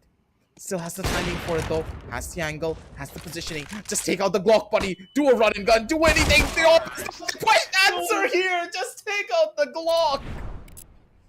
It could have been a different story. Buster did all of the work, but Bullet just could not finish the plate. Deadly Duo, they're making some mistakes here. And these mistakes are costing them big time. Man, Real OGs are not out of this just yet, folks. Even if they lost those important rounds, they are still back in action. Such a risky maneuver too from the Jaegers and Mac-10 will be able to give at least one player's information, and that would be blocked instantly with the help of that smoke. Helping his team to proceed towards the CT side. That's exactly where Buster is waiting and expecting for him to arrive at that crosshairs. Still at the waiting game because they're trying to see whether they can bait a utility or two from Deadly Duos. And oh, the peak from Bullet. He misses the opportunity. And that control is going to be so devastating for Deadly Duos, but they're just playing mind games at this point. Sometimes it's be long, sometimes it's tunnels. But I believe the sound has already been given, and Buster is trying to check things out. Finds one important kill, That's the and bomb. that, yeah, it's the bomb down. And what's going to be the reply from Jaeger, because he only has the Mac 10? Long range gunfight is exactly what Buster's going to do. Nade will connect, and also the Good. confirmation of the kill. Deadly duo on OT match point number 3. The biggest question for real OGs: can they bring it back? Can they secure it? Could happen. There's a good possibility here. Things are gonna be tough to try and break into though, regardless. It's gonna be Bullet with the op once more. He needs to work some magic with it. He has the cat one angle, and I don't believe they have a flash to throw him out of this. They're popping one. Flash is gonna be good, but it catches out on his teammate. Good positioning and good util. Bullet, a wall bang. Gets him down to 1 HP. Positioning is perfect, but still the trade is even better. A 1-for-1, and he now knows that Jaeger's on very low HP. A good shot to the body and a flick and a half. 12 and 10 as Deadly Duo. They're able to get this one through. Mistake after mistake, but at the very end, they were able to finish it off. And my god. Oh wait, sorry, it's not over if I recall. Oh, it's not over yet. Oh Yeah, this it is match match. They have to swap. Ow. They have to swap. It's been a while since They I have to last seen a swap. wingman overtime. It's been Yeah. forever. Yeah, it's been for us too. For a moment there, I thought it was Deadly Duo who secured it, but yeah, they still have to secure one more round again. But I have got to say that peak though from the P250 was just really good, man. I kid you not. For real OGs, the pressure is on for them. Buster Okay, Buster. getting a So headshot, where? dude. Just out of nowhere, he secures the headshot, and there Yeah, you now go. it's done. Finally, 13 And to now it's 13 to 10. Deadly Duo will secure it again. I got totally confused with the OT for a moment. That I thought it was just 2 matches to win, but 2 rounds to win on OT. But yeah, you yeah. require 3 rounds for that. So yeah, apologies for that. But yeah, back at the caster scam, and we'll get to see team, you know, team Deadly Duos proceeding into the next phase. So congratulations to them. An amazing performance that we've seen, and also the first time that we'll be witnessing maximum overtime all the way towards round 3, right? I believe it was round 3 OT where we did get to see team Deadly Duo securing the matchup. Close rounds, close encounters, and I still gotta appreciate the way how Bullet played with his op, man. I mean, sometimes he's in the fountain, sometimes he's playing such close range, very risky positions to be with. But if you're confident in securing those shots, that is more than enough to put yourselves in a major advantage. And I've got to admit, it was just a real fun match to look at, man. That's for certain. I do believe right at the very end, the real OGs just didn't have any more strats left. They started pushing out of catwalk without any form of a flash, no smokes being really present, no one opting to go in for a flank either. They were just really stumped and wanted to finish off the game. They gave up hope a little bit too early, and the members of Deadly Duo, they just use their experience. They're able to go in for the long game. They don't have to worry about what's gonna come towards them because hey, you just take your time, play it slow, take it steady. Doesn't matter if it goes to 5, 6, 7 OTs. We're still gonna be able to perform at the highest we can at the highest level because we are built that way. Deadly Duo, they did perfect when it came down to the long haul. And I'll have to say that the real OGs played phenomenal as well. Their utility usage was good. They knew how to adapt and change out their strategies depending on what the members of Deadly Duos had in store. And to push a match over onto the third overtime, that is a feat that you can be proud of, especially against household names such as Buster and Bullet. Yeah, it was a really tough fight, but in the end, we still have to declare the dinner. We have to still declare the winner nonetheless.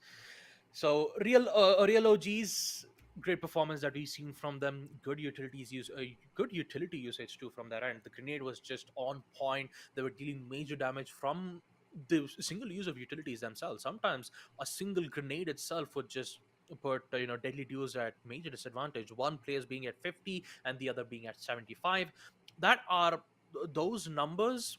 It's actually good for the CTs, because for the M4, since you'll be spraying most of the time, securing one shot would be more than enough for from the side for team real OGs to secure those win, and they evidently did. I mean, most of the matchups. And the only thing that Deadly Duo was doing at that moment was that they were trying to install fear at their hands, especially when a Bullet with his AK, when we did get to see from the side of real OGs doing the same thing, having the op playing from the same angle that Bullet was playing in the first place, playing near towards Fountain. The push happened. Next thing you know, Bullet just ends up getting two headshots back to back with an AK-47.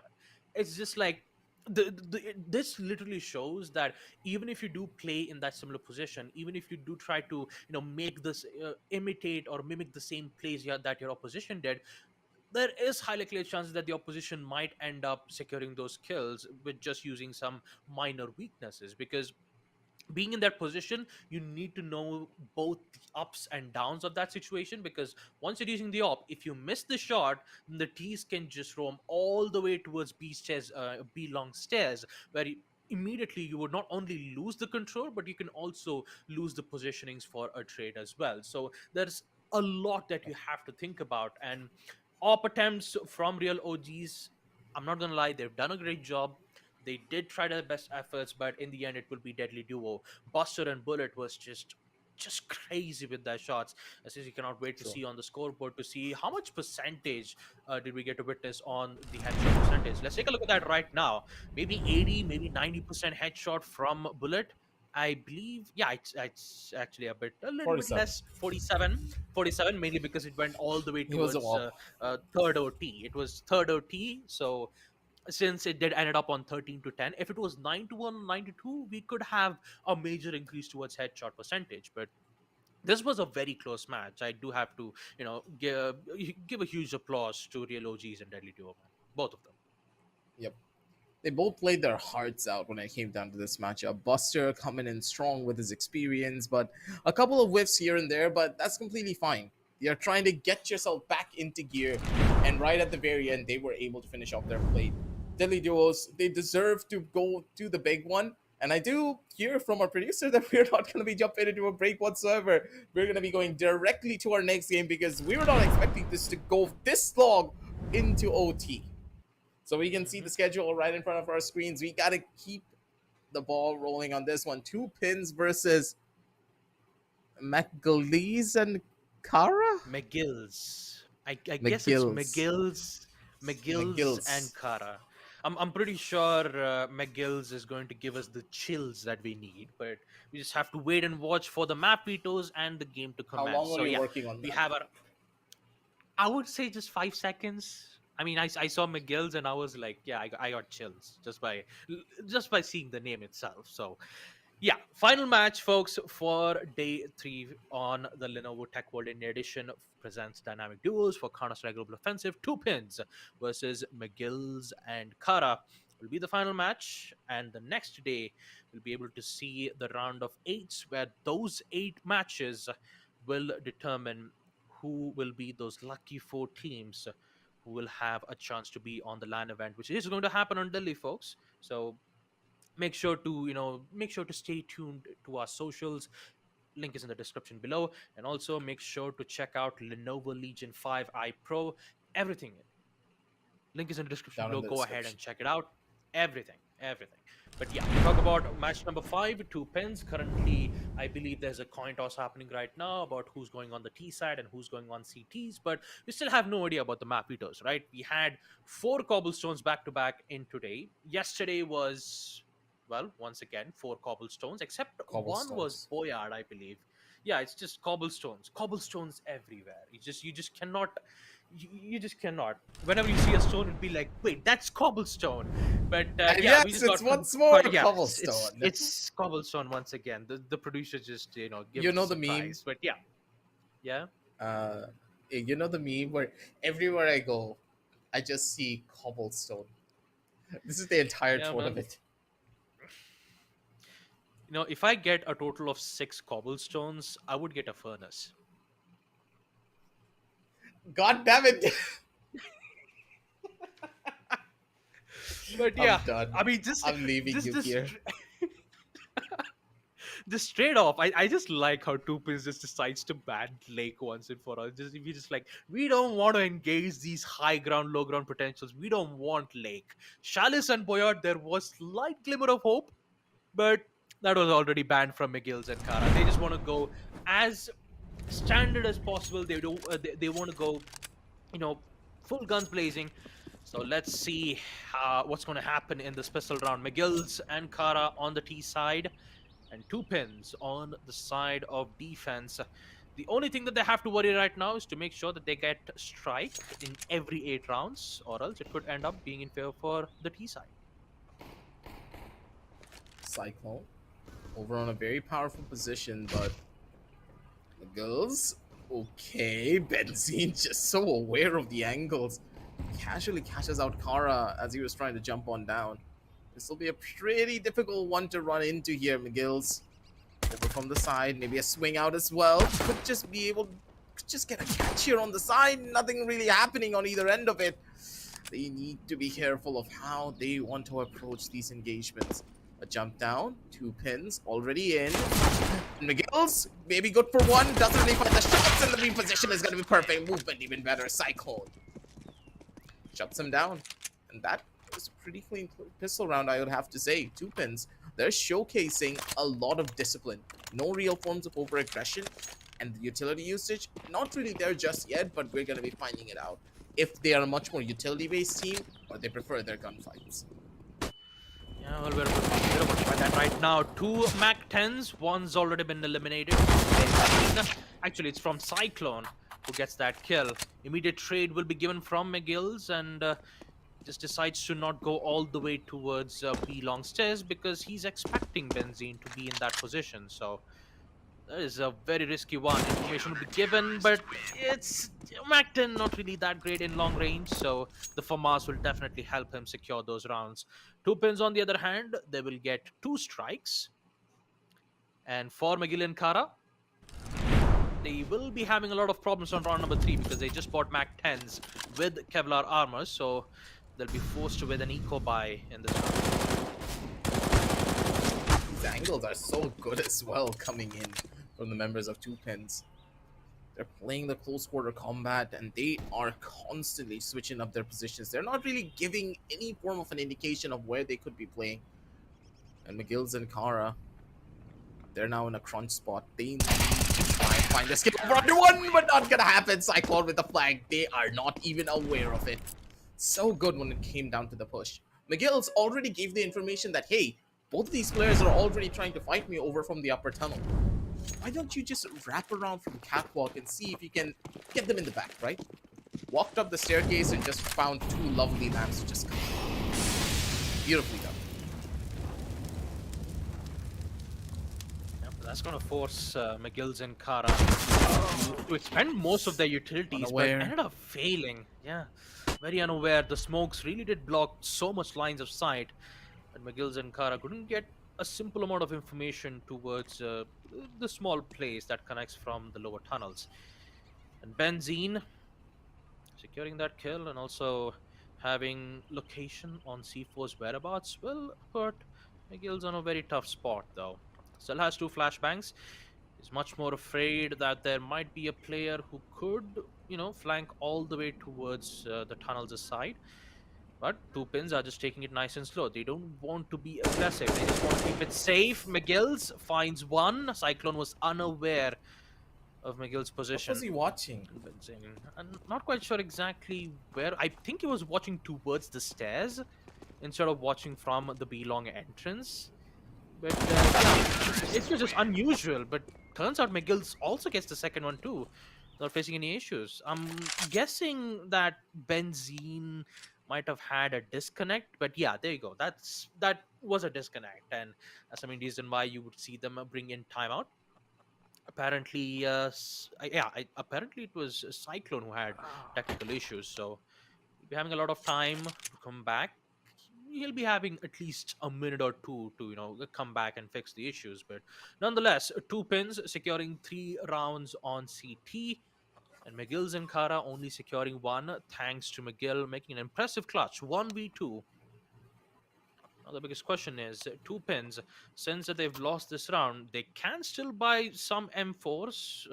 The same thing cannot be said to Benzene, though. He could buy some Kevlars, some SMG maybe, SMGs, or maybe a Scout. Scout is really great if you're playing towards the chicken coop, but since McGill's will be pushing very aggressively from B long, maybe Oh, taking an he's not getting SMG a would be a helmet. good idea. So, okay, interesting. No helmet and an M4 silencer. So you can see how two pins are Actually, playing it as safe as possible, right? They're playing it very safe. They don't want to give McGill's and Kara the bait that they wanted, right?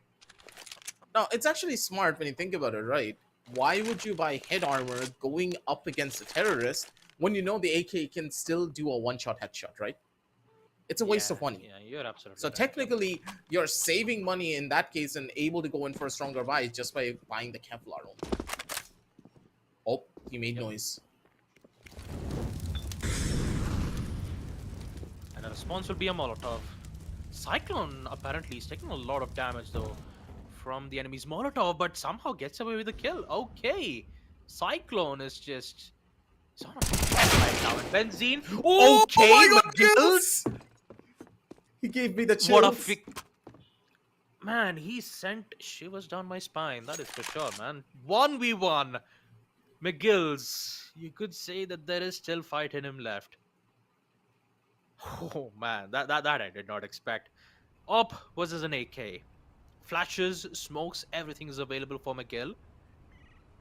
And Cyclone just requires an info. And once again, you could see how safe two pins are playing at this moment. The difference is, info finds one, fails it. With Oh man. Oh man, that's gotta hurt.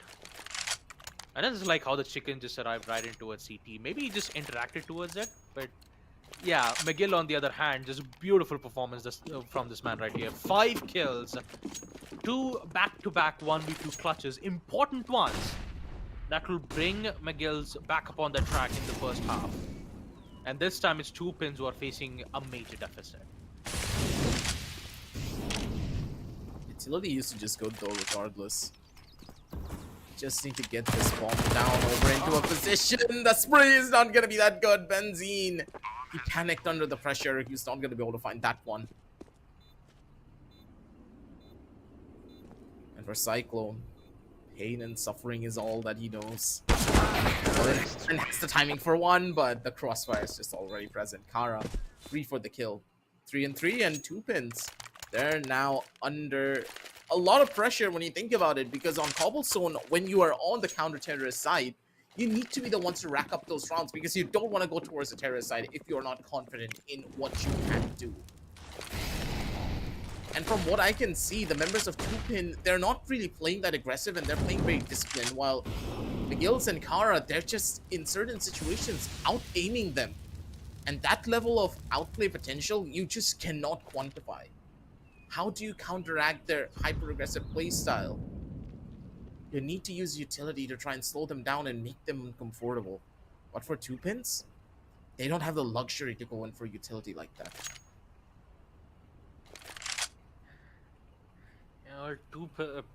Two pins on the other hand, they don't have any utilities to provide with this defense, so they gotta be prepped and ready with those smokes and flashes and cycles. Info. This is the shot. He finds 2 info though. That is good. He knows that people are coming towards me long. They can provide important crossfire angles.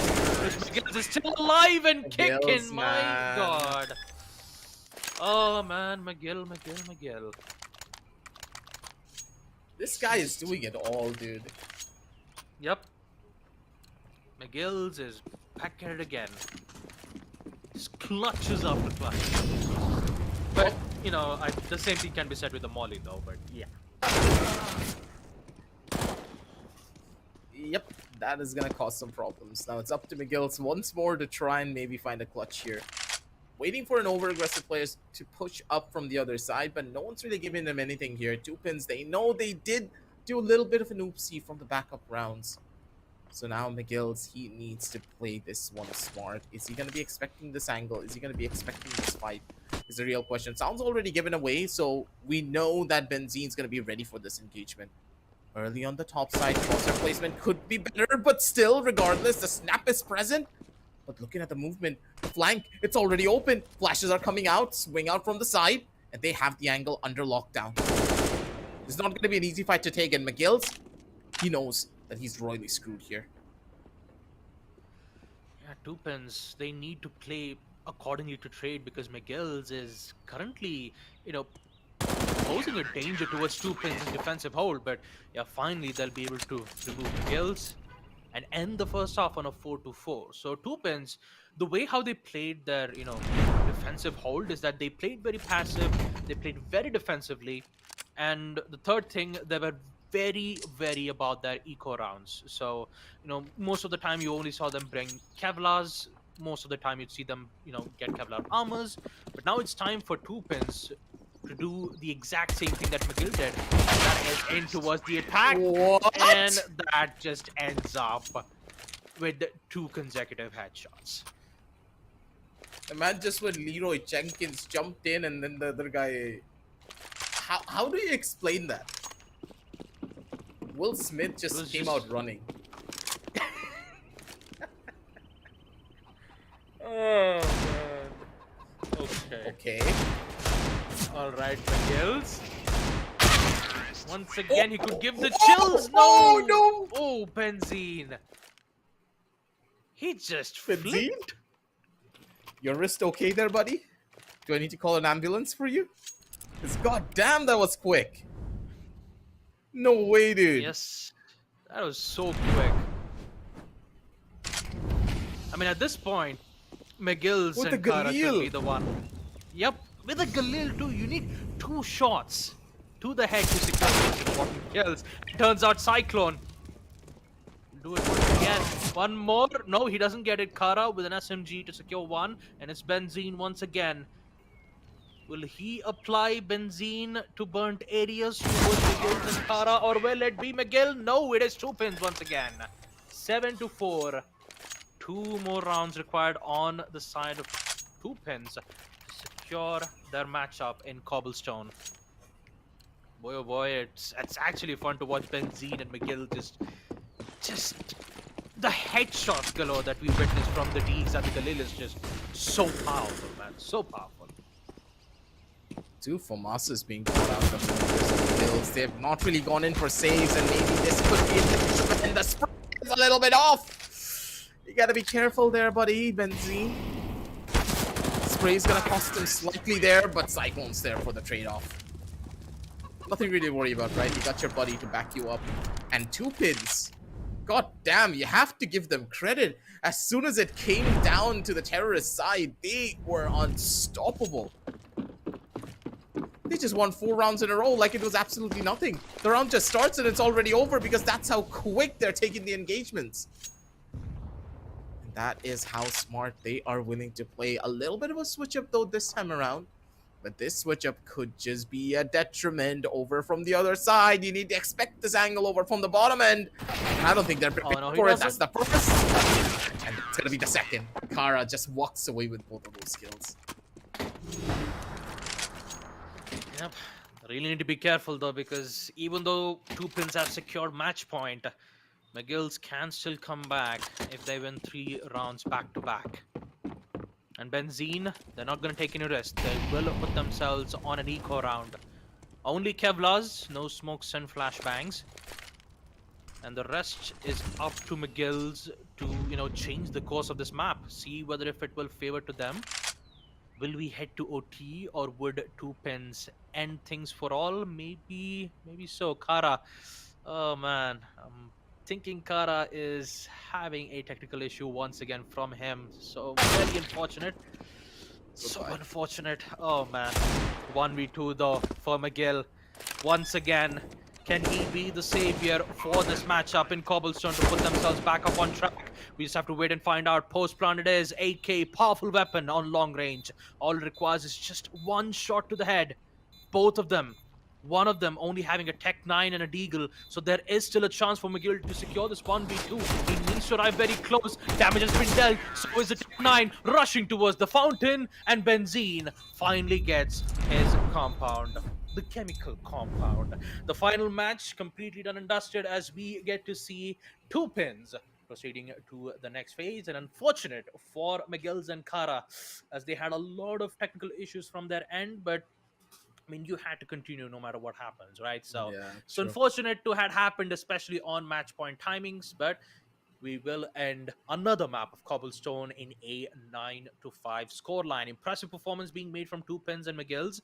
McGill's was usually the one, usually you could call him as the clutch master at this point. 1v2 clutches, he's clutched around like 3 to 4 rounds while he was on the T side. But Two Pins, on the other hand, they were playing very passive, very defensive. They had invested a lot more on rifles than investing a True. lot on utilities. So the Two Pins really was shook a bit, especially when it comes to their CT's hold. But once the second half came into play, it was just all over for McGill's and Kara. I think that McGill's and Kara just fell short when it came down to their economy. The counter-terrorist economy is probably the worst that I've ever seen, and still to this day. And I've been playing CS for almost 5 years. When you think about it, the counter-terrorist economy is so bad that it's very difficult to control. There are cases you need to go in for 2 eco rounds to even go in for a proper buy, and still have enough money to even salvage something in the following round. That's how bad it can be. So if you're not controlling that economy that well, you're gonna just fall into that trap. While on the other side, we do see the members of Two Pins control their economy well when it came down to the counter-terrorist side, but they were losing a lot of space. And those 1v2 clutches from McGill's, that is something that you can rely on in certain situations, but that's the thing. It's a clutch. Can you always rely on a player to go in for a clutch? No. We saw that right at the very end. No, Kara was having a technical difficulty, but McGill's by himself, he can't always do that. Too many different angles to consider, too many different situations that he needed to take an account of. It's a sad story for McGill's and Kara, but I would say they played it really well. They have the mechanical skill for it, and McGill's is just absolutely phenomenal when it comes down to his shots. But confidence is something you cannot just manifest out of absolutely anywhere. You need to feel yourself on the server. And here, the members of Two Pins, they just were on fire. Yeah. I mean, just like I said, when it comes to the buy phase itself, Two Pins was heavily relied on buying rifles itself. In fact, they bought two FAMAS in round number 2. Usually, when you see on the CT side, you usually go with a few SMGs, followed up with the usual smokes and flashbangs. But using the FAMAS in second round shows how confident Two Pins were in winning the round, because round number 2, Two Pins secured the round, which means that they had FAMAS on round number 3, which was even much more better for them because it was bonus round. So since they had FAMAS in hand, in the next round number 3, they had ample amount of utilities for them to proceed with smokes and grenades. It was more than enough for them to secure round number 3 without facing any hiccups, or so they thought, because McGill was like, all right, good. That's good economy games being played from you guys. I'm about to do a 1v2 clutch for the past 3 to 4 rounds and just dismantle anything that the CTs had from their Yep. end. So let's take a look at the scoreboard once again. 9-5. McGill's and Kara. It's just great efforts being made from these guys, but unfortunately they have to bow out of the competition. 10 kills to McGill's 50% headshot, and then we have Cyclone with 14, and the chemical compound Benzene with a total of 8. As soon as I saw benzene, for some reason, I thought of Buckminster Fullerene. I don't know why that compound just resonates with me each and every time I see benzene. But Mm. moving on back from that, Two Oh Pins, they yes, it's deserve just this it's victory. it's it just brings me to those titration days where I had to pass my college. Benzene. Mm. But yeah, anyways, like, jokes aside, folks, Two Pins, congratulations to them. They will proceed to the round of ace, which will happen on tomorrow. So that's all our 5 matches done and dusted for day 3 of the Lenovo Tech World India Edition presents Dynamic Duos for Counter-Strike Global Offensive. Make sure to check out the laptop, Lenovo Legion 5i Pro, and also make sure to check out our socials of the Esports Club, Twitter, Instagram, Facebook, even more so on YouTube. Make sure to subscribe and like our video as well. Until then, we'll be taking our leave. This will be me, Baba Gusta, alongside Aggressive, and we will see you guys in tomorrow of round of 8. Stay tuned.